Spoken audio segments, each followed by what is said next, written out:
Welcome to Future Ready Live, where we talk about topics that will help CPAs, CGMAs, and their organizations adapt and thrive in an accelerating, exponentially changing world.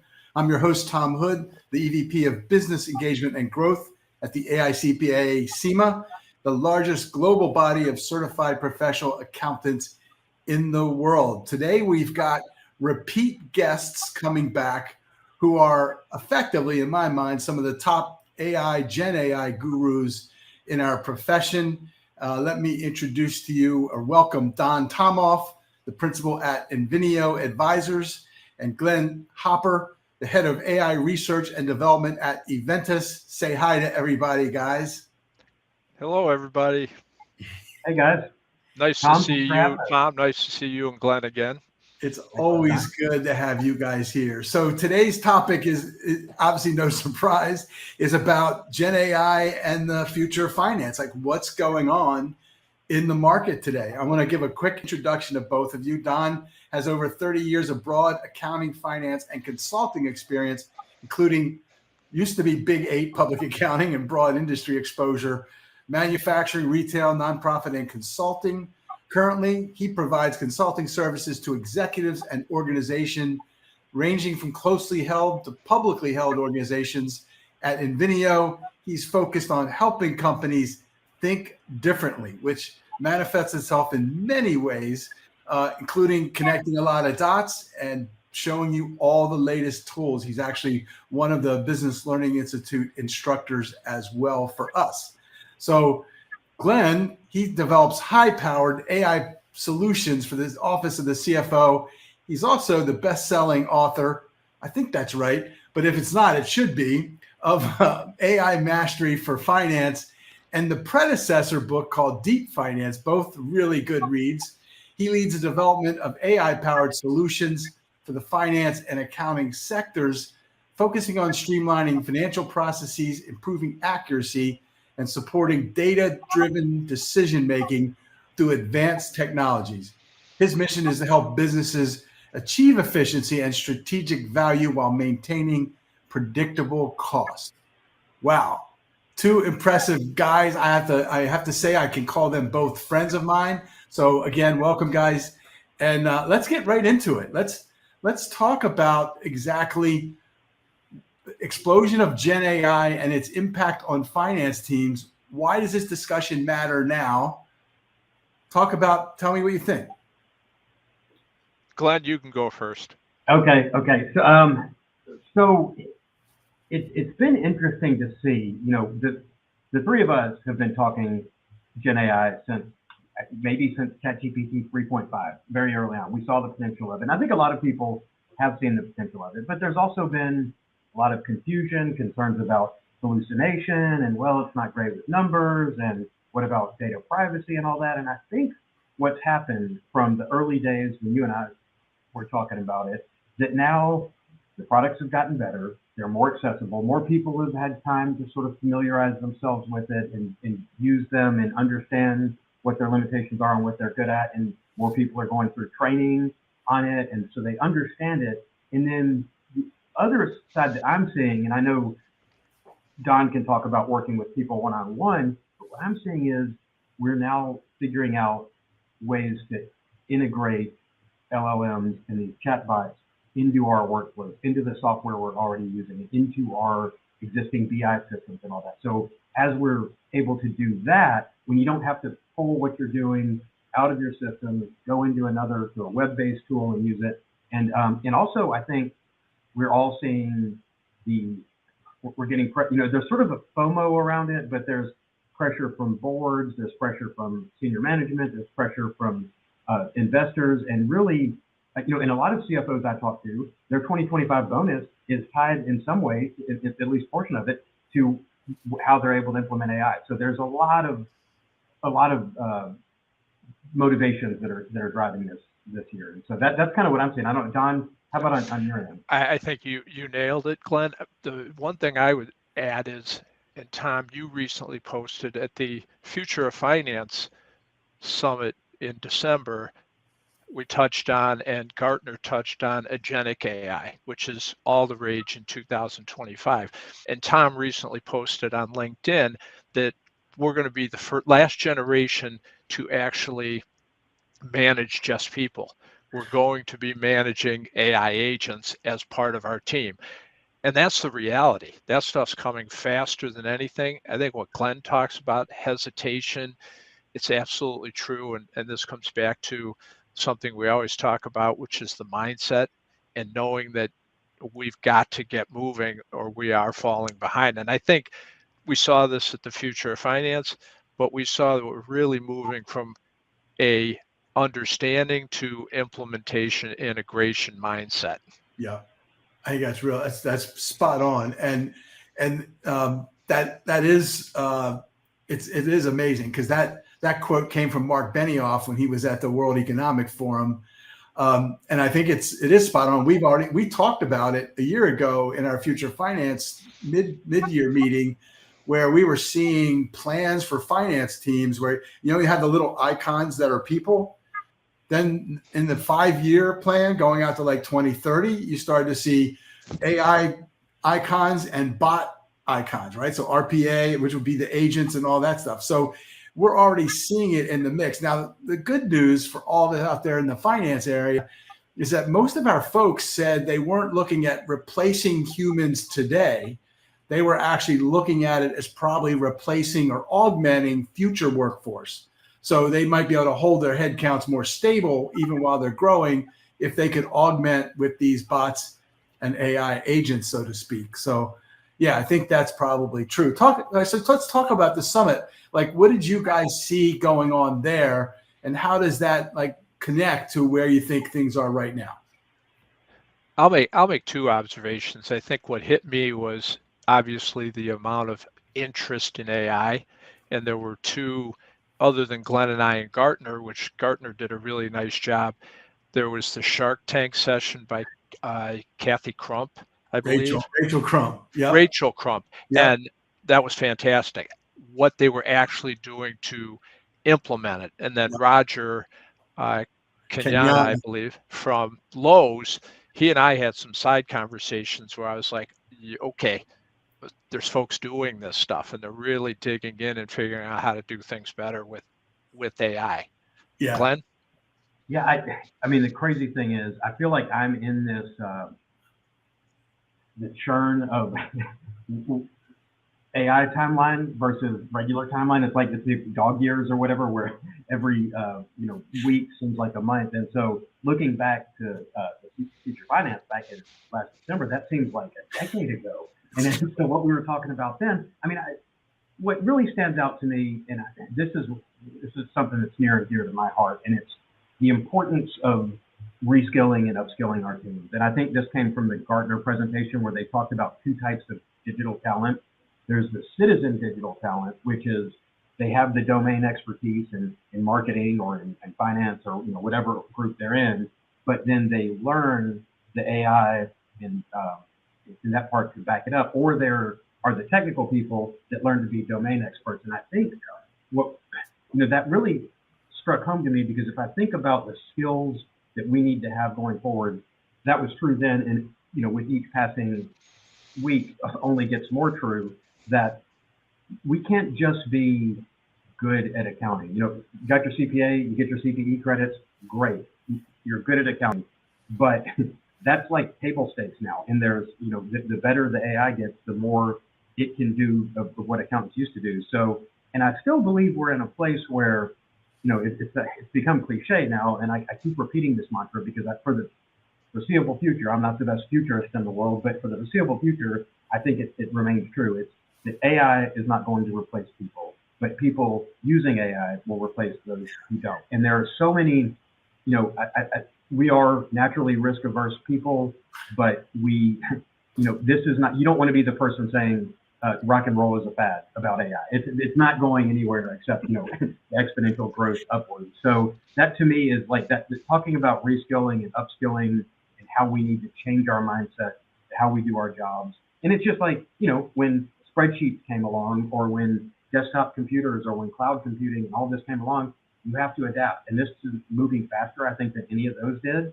So you just have to adapt faster. And for those of us getting older, it's like harder to make this adaptation so quickly, but it's imperative if you want to stay relevant and be able to keep up.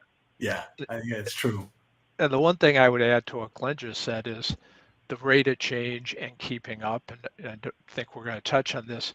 It's becoming, I won't say impossible, but it's becoming very difficult with how fast these models are changing. And one of the things that anyone who's adopting it, and I think both of you would agree, is it's really getting focused on what you're trying to do.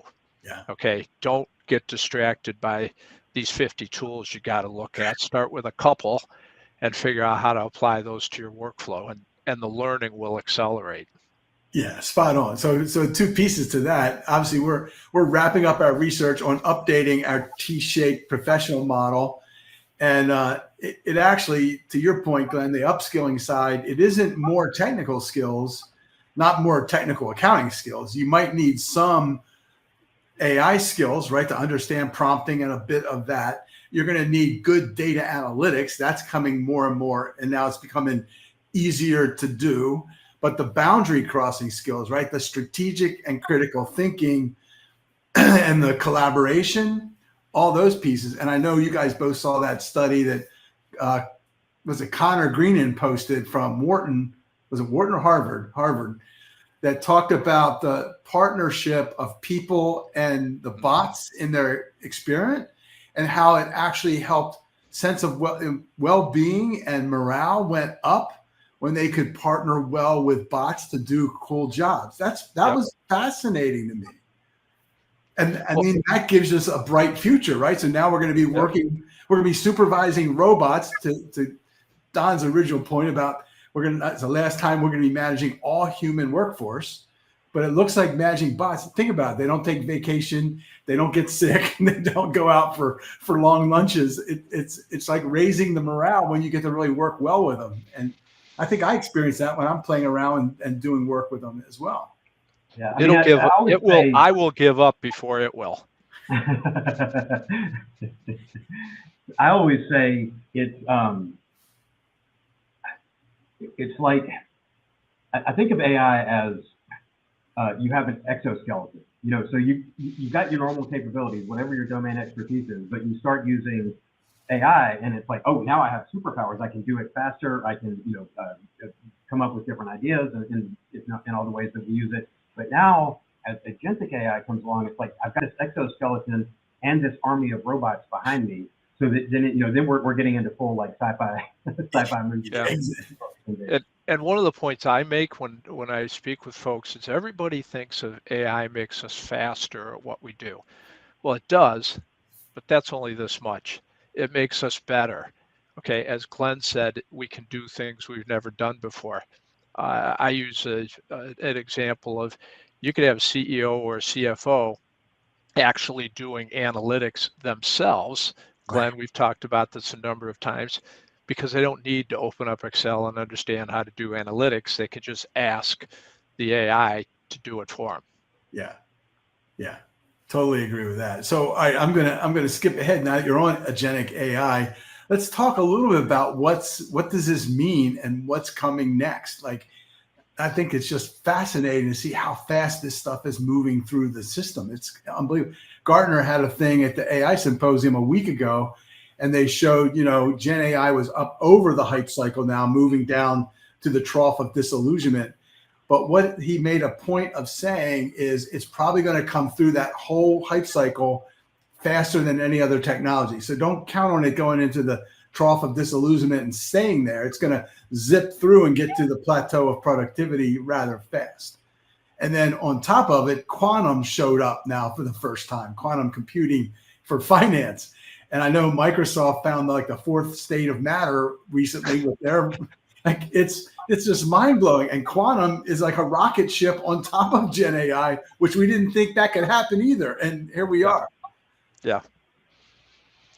And Tom, I think, and to Glenn's point, the reskilling, the upskilling, LinkedIn recently did a survey showing the top 15 skills Yeah. that are in high demand in 2025. And not surprisingly was AI literacy. But what I thought was really interesting is what we call hard skills, Tom. The curiosity, adaptability, creativity are way up there as well. Yeah, exactly. And that's going to be the next wave for sure.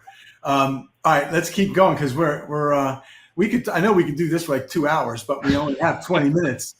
Talk a little bit about like applications. Like, let's talk about custom GPTs and how people are using it. I know we're seeing a lot with corporate installs where they've got Microsoft Copilot. I know you guys aren't big fans of that, but like for us at the association, we have to use that.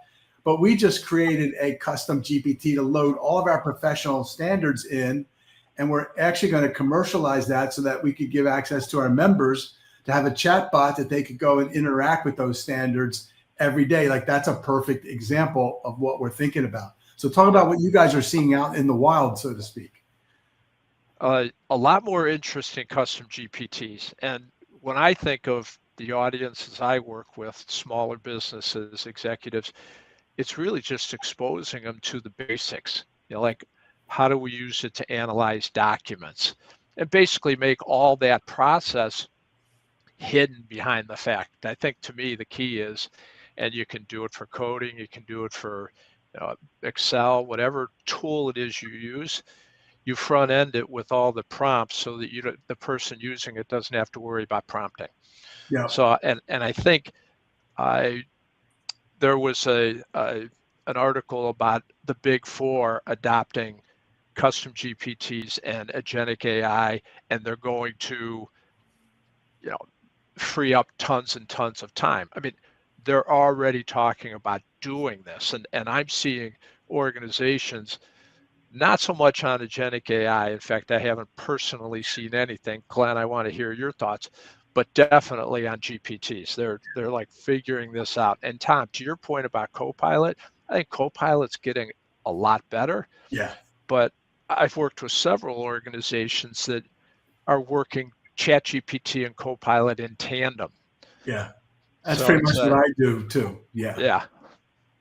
All right, Glenn, give us your take on this. So first off, on GPTs, it's interesting because I'm doing a lot of bespoke setups, and rather than the GPTs, what we'll build is it's kind of the back end version of it. It's the OpenAI assistants. Here's the interesting thing: those assistants are going to be deprecated and they're going away. Which is, I have a bunch of them out there. It's going to be some shift, but they're going away in mid-2026 to make room for the new agent set up in the SDK that OpenAI has. So I'm gonna have to actually go change a bunch of things that I did. But what the way we set up the assistants is they are like a GPT, but I can put more documents. I can run a fine-tuned model in there. So it's more, it's kind of a higher end, more bespoke solution. But with that, we can integrate these assistants into your Microsoft Teams or into Slack or any other chat interface or on a website to make a chat bot. And the crazy thing with that is, we've as of a few weeks ago, we've officially passed the Turing test with the large language model. So if think about how frustrating those chatbots on websites used to be when they were rule based and they'd try to help you and you'd just be like hitting 0, 0, 0, getting an operator or whatever. And now you can't differentiate them between a person. And so there's great functionality that's available there, but it's the biggest thing for me right now is agentic. So defining an agent, people are defining it different ways. A lot of people are trying to say any chatbot they build is an agent. Well, it's not an agent unless it has some agency. You have to hold its hand and walk it through every step. That's not a true agent. But if you tell it one thing, like deep research that Don and I are both huge fans of. If you just tell it, go do this research, it goes off for 20 minutes and puts together a 10,000 word research paper with sources and all that. That's an agent. OpenAI's operator, that's an agent. Manus, that's an agent. So there are things that you can give a small prompt to, they go off and do stuff. And I think everybody, Invenio has been talking about it, and we're not quite there because it's a big ask for what these agents have to do. But a lot of what we're building now is agentic workflows where we kind of mock it up and it acts like an agent. So to the user, they just enter one prompt. What they don't see is behind the scenes, we have several different steps that are really following a predetermined path, but we know that path. We've helped them set it up, and then it comes out to them, and they get the 20 minutes later they get the response. So to them, it seems like an agent, a truly agentic experience. But what they don't see is all the man in the suit and the pulling the levers behind it. That's fascinating. That's pretty wild. All right, now, so in our time remaining, I'm going to go to the big one, which is how do you stay ahead? Like learning resources. Well, first of all, I can tell the audience, just follow these two guys on LinkedIn and you'll stay ahead. That's all you need to do. Don Hopper and Glenn Tomoff. And then, you flipped it. I mean, I did, didn't I? Don Tomoff, Glenn Hopper. There you go. That's good. Right, there you are. Okay. So these guys are prolific sharers of everything that's going on. But like, talk a little bit about how do you guys look at Glenn, Don's background with all the six. There's probably like 10 more. Those are how do we stay up on that stuff? Well, Tom, I know Don doesn't sleep. Well, no. And Tom, you know this because we've talked about it. I mean, the topics that I really talk about through BLI and in addition to AI is Excel, data analytics, and personal knowledge management. And I think trying to keep up with this is a perfect application of knowledge management. Yeah. How do you use AI to, like tasks will alert me every day of changes in AI. So I get an awareness, then I can explore deeper if I want to. How do you save it? So it's automating as much as you can and just having an awareness of what's flowing through so you can go deeper if you want to. I mean, I try to spend very little time digging into I want it coming to me instead of going out and looking for things. Glenn? Yeah, I mean, for me, it's a hobby for me to try to keep up with all this stuff. So for me, it's fun. I'm flipping through I subscribe to a billion different newsletters, and the information's a great. It's expensive, but the information's a great resource, and a lot of YouTube videos and podcasts that I follow. But it's funny. There are a lot of people who are really interested in this, and they know the latest, and they know who's ahead in the benchmark tests, and Gemini's context window is this, and ChatGPT's they know all this, and so they because they're up on current events, they're self-proclaimed like AI experts, and you're not really an expert because you know the news, but you're fun to talk to at cocktail parties, I guess. But so to me, it can be a slippery slope, kind of this rabbit hole if you're going down and you're trying to keep and you're moving around from one technology to the other. And I do think if you're going to be evaluating and using them, it's nice to know roughly what the changes are, but incremental changes at this point, all these minor changes, you're not going to even really notice much of a difference other than, you'll go a couple weeks and realize whatever model I'm using hasn't hallucinated lately. So it got some, benefits to it. But I think if you're interested in it, there are, and I'm happy to share them with anybody who wants it. I really probably follow 20 different sources for all this news, and it is fun to keep up with it. But I think don't feel like you have to, because the tool that you're using, if you pick, especially the ones that are behind Don on his background there, I mean, they're all pretty close. And Tom, you mentioned obviously Glenn and I, but I would say the people on LinkedIn, which we all follow, Allie Miller, Connor Grennan, Jason Statz, anybody that's big in this space, they're constantly updating and providing information that's just fantastic to create that awareness. But to Glenn's point, you can't just see it and understand it. You've got to apply it. And I think I'm no different than you guys. We're trying different models all the time. Yeah. Okay. Just to see if they are getting better, if they do better, etc. I use Gemini for certain things that I don't use ChatGPT for. Yeah.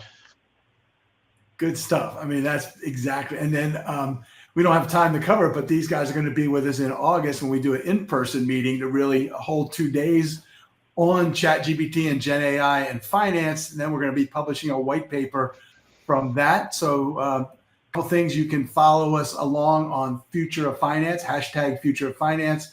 By the way, you want to get a hold of Don Tomoff on LinkedIn, DonTomoff, and Glenn Hopper. He's on LinkedIn and Twitter, and it's Glenn, GLENN HOPPER. I forget your X title. What's that? Oh, I can't even remember what that is. But actually, on LinkedIn, I'm GB Hopper III. Oh, good catch. Good catch. All right. And how about you? Are you on Twitter, Don? I am. I don't get out there very much. Okay. So, So stick to LinkedIn. yeah. So, guys, thank you so much. We'll be back here on LinkedIn the first and third Tuesday of each month at noon Eastern. Say bye to the audience. Tom, thank you very much. Great having this chat. Thanks, Glenn. To you too. Thanks, Don and Tom and everybody for tuning in. Thank you, guys.